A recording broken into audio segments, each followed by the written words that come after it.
இப்போ வந்து வாழைப்பூ வடை செய்கிறது. இது ஒரு 2-3 மணி நேரம் ஊற வச்சது. துவரம்பருப்பு, கடலைப்பருப்பு, ஜவ்வரிசி, உளுந்து, அரிசி, பச்சரிசி எல்லாம் 2-3 மணி நேரம் ஊற வச்சாச்சு. ஊற வச்சு இதை மிக்சியில் போட்டு நல்லா 1-2 அரைச்சிக்குவோம். வாழைப்பூவை சுற்றி வாழைப்பூ எடுத்து நைஸாக நறுக்கி கொஞ்சம் உப்பு, கொஞ்சம் மிளகாத்தூள் போட்டு அமுக்கி வச்சாச்சு. இந்த உப்புலேயே கொஞ்சம் நேரம் நல்லா அது வெந்தது மாதிரி ஆயிரும். இப்போ அதுக்கு தேவையான வெங்காயத்தை நறுக்கி இதில் போட்டு நம்ம அதை கட் பண்ணிக்குவோம். நமக்கு கட் பண்ணிக்குவோம்.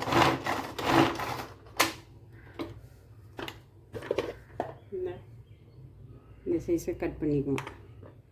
இப்போ மிக்சியில் போட்டு இதை அரைச்சிட்டு வந்து நல்லா மிக்சியில் எடுத்து போட்டுட்டு அதோட சோம்பு, மிளகாய் காரத்துக்கு, இல்லை உங்களுக்கு கொஞ்சம் காரம் நிறையா வேணும்னா நிறையாவே போட்டுக்கலாம்.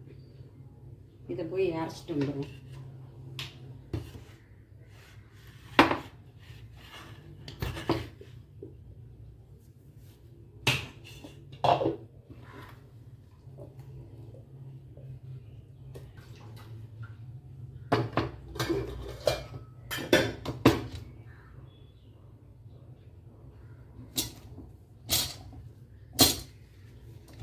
இதை உப்பு போட்டு பெசரி வச்சதுனால நல்லா வெந்துருச்சு. அந்த உப்புலேயே வெந்துருச்சு. இப்போ என்ன பண்ணுறோம், இதை இப்படி புளிஞ்செடுக்கிறோம். புளிஞ்செடுத்தால் உப்பும் ரொம்ப இருந்துச்சுனாலும் குறைஞ்சிரும். அடுத்து இதில் உள்ள இந்த கசப்பு காரத்தன்மை குறையும். எல்லாம் அடுப்பில் வச்செல்லாம் வதக்கலை குழலை பச்சையாக உள்ள வாழைப்பூ தான். இப்போ இதில் புளிஞ்சு வச்ச போடுறோம். அடுத்து வெங்காயம் தேவையான அளவு, எவ்வளோ தேவையோ அவ்வளோ போட்டுக்கலாம். என்ன பத்தலைனாலும் அப்புறம் போட்டுக்கலாம். இதில் நல்லா மிக்ஸ் பண்ணிட்டு இந்த மாவு அரைச்சி வச்சுருக்கோம்ல,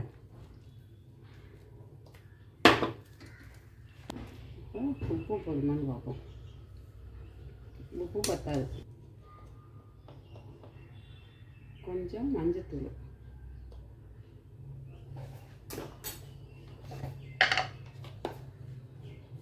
உப்பு கொஞ்சம், உப்பு பத்தாட்டினோட அப்புறம் போட்டுக்கலாம். நிறைய ஆயிடுச்சுன்னா அப்புறம் எல்லாம் ரெடி பண்ணி வச்சாச்சு. இதோட கொஞ்சோண்டு கருவேப்பிலையும் போட்டுக்கலாம். கருவேப்பிலை போடலாம், முருங்கைக்கீரை போடலாம், தக்காளி வேணால் சில பேருக்கு தக்காளி போட்டால் பிடிக்கும், தக்காளி போட்டுக்கலாம். பாக்கெல்லாம் எடுத்து வச்சுட்டு பிள்ளைங்க எல்லாம் ரெடி பண்ணி வச்சா ஸ்கூல் விட்டு வந்தோடனே தட்டி கொடுக்கலாம் சுட சுட. இப்போதைக்கு நமக்கு தட்டி சாப்பிடுவோம்.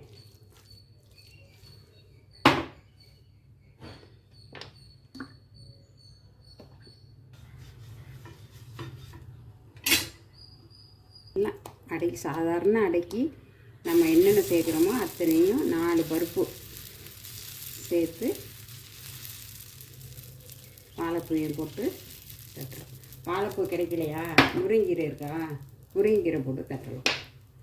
அப்படியே ஒன்றும் இல்லையா, இது வந்து கொஞ்சம் 1-2 அரைச்சிருக்குறோம். நைஸாக அரைக்கிறோமா, தோசை மாதிரி ஊற்றலாம். அது வந்து அடை தோசை, இது வந்து அடை, தவளை அடைன்னு சொல்லுவாங்க. ஒவ்வொரு ஊர் பக்கமும் ஒவ்வொரு பேர்.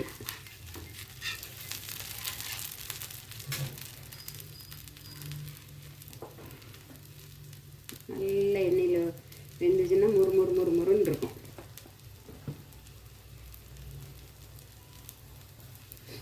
அப்படியே மூடி வச்சுருவோம். கொஞ்சம் நேரம் அப்படியே சிம்மில் வேகட்டும்.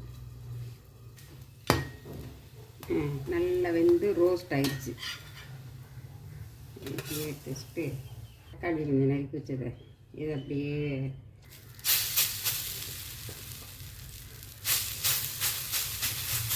எவ்வளோ நைஸாக தட்டுறோமோ அவ்வளோதுக்கு அப்படியே மொறுமொறுப்பாக இருக்கும். ஓகே, சிம்மில் வச்சுட்டு மூடி வச்சுருவோம். நிதானமாக அது வேகும். இதுக்கு வந்து அவியல் எல்லா காயும் போட்டு அவியல் தொட்டுக்கிறதுக்கு நல்லாயிருக்கும். இல்லை தேங்காய் சட்னி ரொம்ப நல்லாயிருக்கும். எனக்கு தேங்காய் சட்னியோடு சாப்பிட்றதும் பிடிக்கும்.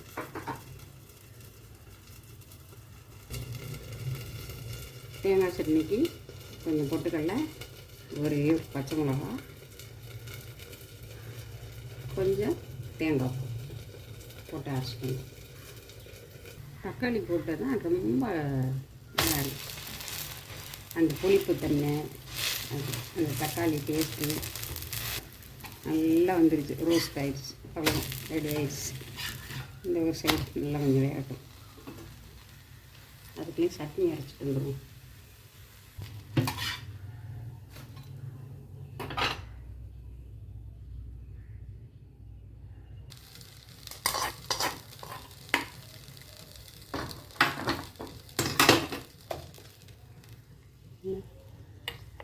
தேங்காய் சட்னி இருக்கு. வாழைப்பூ அடை ரெடி ஆகிடுச்சு.